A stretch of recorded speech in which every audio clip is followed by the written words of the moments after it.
So I start with where I want to end up. What's the goal? What kind of society do you want to live in? You want to live in a place where the family is basically unmolested, where the human conscience is totally unmolested, where you acknowledge you can control people's behavior and tell people you can't do that. We all have to live together. You can't sleep in a crosswalk. Sorry, it's not allowed.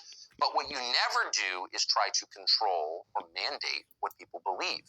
Ooh. That is a kind of, it's a sphere that you would never violate. And so in the end, you want to live, if you're in a democracy, any democracy, you want to live in a country where the middle class, normal people, with 100 IQs making 80 grand a year can lead, productive, meaningful lives unbothered by the people in power. And they have the hope, at least, that their kids can do slightly better than they have. That was kind of the rule for a lot of certainly the post-war period in this country, and it no longer is. So this is little Jimmy. Little Jimmy's been missing for 30 years. I dropped him somewhere in 1992, and he's been on this island for those whole 30 years. For 30 years, he's been on the island. He tried to cry out, but was attacked. He doesn't have his original head now. He lost his voice. And he tried to hitch a ride on a passing by ship, but it crashed amongst the rocks. And he was deposited on a very small island out at sea. He's been lost at sea. You see, he's been lost at sea for these years. That was the ship. It is now wrecked. It went to the bottom of the sea. He nearly lost his life.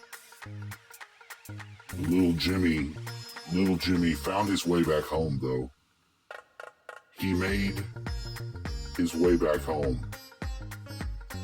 He lost his arms to sharks, but he felt the pyramids would heal him. So we're having a healing session today. We're going to heal his past wounds. Jimmy, this is for you, Jimmy. Jimmy, this is for you. You've got that love and feeling. Whoa, love and feeling. You've got that love and feeling, now it's gone, gone, gone, whoa. Shout out to Jimmy. So what I was talking about, but you couldn't hear my voice, it's always with the levels. Got that little microphone now. Got that microphone, mic drop. I was talking about how nature will communicate to you. It will use everything. And in this case, what was communicating, okay, imagine if you had tobacco, different styles of tobacco that, because you were a tobacco salesman. And your tobacco was like named Acapulco Gold. And Acapulco Gold came with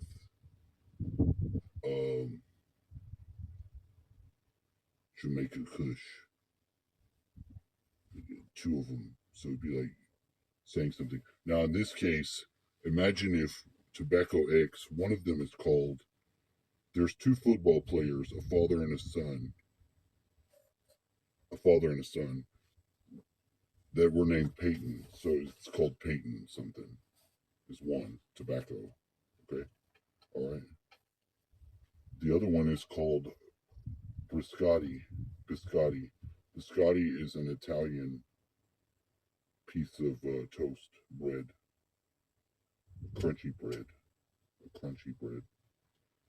So I had said the language is always communicating, and it says you, Father, and I, the Son, are toast.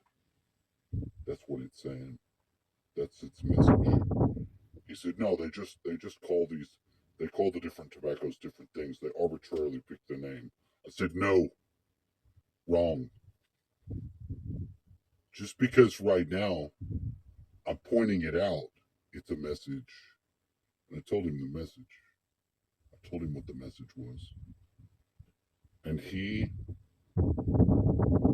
understood where I was coming from. It's like you're always in a communication. Ballatore. Ballatore. Ballatore. And tonic. Lime like tonic. See, these are two just different containers that are interacting in the environment using the logo that the corporation has placed over their products.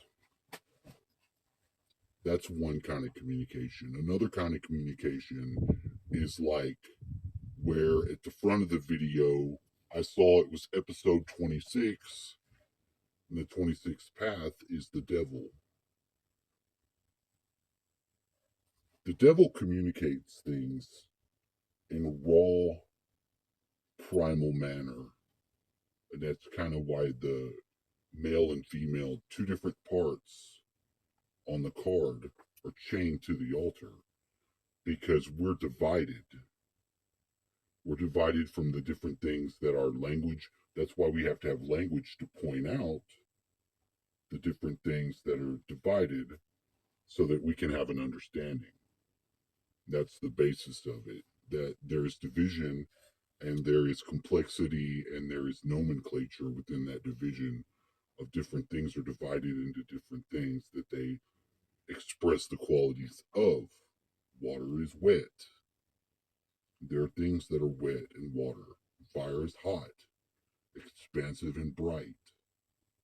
So that is sort of the nature. Another union of opposites, but nonetheless, I'm just saying there is always a communication going on. There's always a communication going on. The communication can be from and right around you, synchronized. It could be over periods of time. Like I just happened to go to 92 in my mind and went back 30 years to 1992 and picked that Lego up off my floor where it had been many times before and just began a story, picked up on a story that is also connected to that place backwards in time where I was. But in a sort of overlay of spatial dimensions into temporal ones that can create a language thread that you can witness and partake in every day, even today.